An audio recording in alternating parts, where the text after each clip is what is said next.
শ্রাবণের শেষ সোমবারেও রাজনগরে শিব ভক্তদের ভিড়। প্রতি বছরের মতো এ বছরও আজ শ্রাবণ মাসের শেষ সোমবার।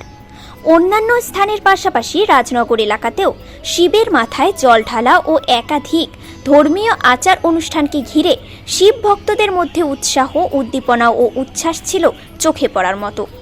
এলাকার বিভিন্ন রাস্তা, মন্দির ও বিশেষ করে রাজনগর লোকপুর খয়রাশোল রাস্তার পাশে মা মঙ্গলচণ্ডী মন্দির ও শিব মন্দিরে ভক্তদের ভিড় ছিল চোখে পড়ার মতো।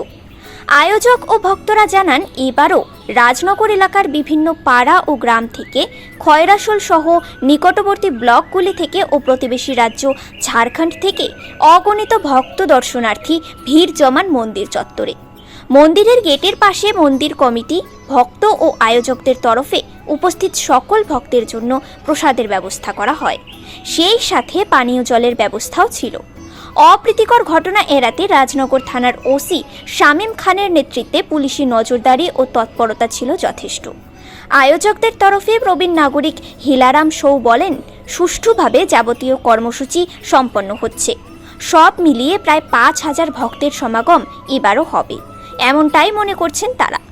মহিলাদের উপচে পড়া ভিড় এবারও লক্ষ্য করা গিয়েছে। বীরভূমের রাজনগর থেকে মোহাম্মদ সফিউল আলমের রিপোর্ট, নিউজ প্রাইম টাইমস। দেবাদিদেব মহাদেব কি জয়, পার্বতী প্রিয় মহাদেব কি জয়, নাকাশেশ্বর শিব কি জয়, কাশী বিশ্বনাথ কি জয়, পার্বতী প্রিয় মহাদেব কি জয়, উমাপতি শিব শঙ্কর কি জয়, সকল ভক্তবৃন্দ কি জয়, নাকাশের ভক্তবৃন্দ কি, রাজনগর বাসী কি জয়, সমস্ত পূজা কমিটি কি, সমস্ত মন্দির কমিটি কি, আমাদের যারা এখানে সাংবাদিকরা এসেছেন তাদের জয় হোক। এই বলে আমি শতকোটি দেবাদিদেব মহাদেবকে প্রণাম জানিয়ে শুরু করছি আমাদের যে এই কার্যক্রম, সেই কার্যক্রমের সূচনা আমি শুরু করছি। সেটা হচ্ছে আমাদের প্রতি বছরই শ্রাবণ মাসের জটা সোমবার পরে আমরা এখানে জল ঢালি। এখানে সবাই ভক্তরা এসে এখানে জল ঢালে বা স্নান করানো হয়। আর আমাদের এই শেষ সোমবার অর্থাৎ শ্রাবণ মাসের যে শেষ সোমবার পরে আজকে সেই দিনটা পড়েছে, সেই পুণ্য দিন। সেই পুণ্য দিনে আমরা আজকে এখানে সকলে জল ঢালার ব্যবস্থা করেছি এবং স্নান করছি, এবং সামান্য একটু আমাদের প্রসাদের ব্যবস্থা করি, যে শুধু মুখে তো দেওয়া যায় না, একটু মিষ্টি মুখ করে জল দিয়ে তারা নিজের নিজের বাড়ি ফিরে যাওয়ার শান্তপ্রিয়ভাবে এবং লাইন দিয়ে খুব সুষ্ঠুভাবে আমাদের এই পরিচালনা আমরা করতে পেরে নিজেরাও খুব আনন্দিত হয়। যখন শেষ হয় তখন আনন্দিত পাই। তাই বিভিন্ন প্রান্ত থেকে ভক্তরা আসেন, বিভিন্ন প্রান্ত থেকে ভক্তরা আসেন। ঝাড়খণ্ড, রাজনগর, সিউড়ি, চন্দ্রপুর, বাঁদি, আবাদনগর, কাষ্টগড়া সব এখানে ভক্তরা এসে সারাদিনে আনুমানিক কতজন ভক্তের সমাগম হবে আর মনে করছেন? ৫,০০০ মতো ভক্ত সমাগম এটা অনুমান করছেন আপনারা? আনুমানিক হয়। আমরা সেই ৫,০০০ লোকের প্রসাদেরও ব্যবস্থা সবটাই সুষ্ঠুভাবে পরিচালিত হচ্ছে। সুষ্ঠুভাবে পরিচালনা। এবং স্থানীয় পুলিশ প্রশাসনও সহযোগিতা করছেন, তাই তো?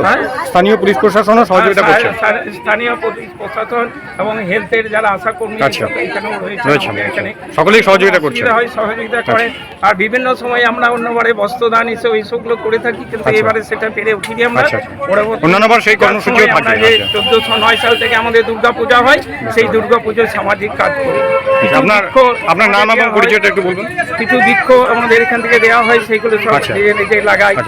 এবারও কি বৃক্ষ দেওয়া হচ্ছে? আর কিছু এনজিও থেকে আমরা কর্মসূচি থাকছে না, এবারে বৃক্ষ অন্যান্যবার থাকে। আচ্ছা।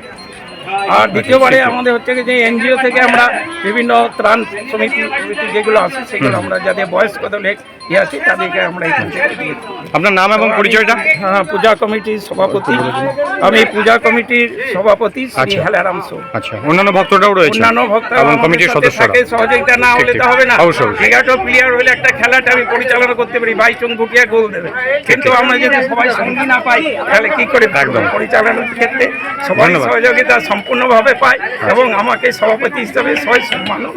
ধন্যবাদ।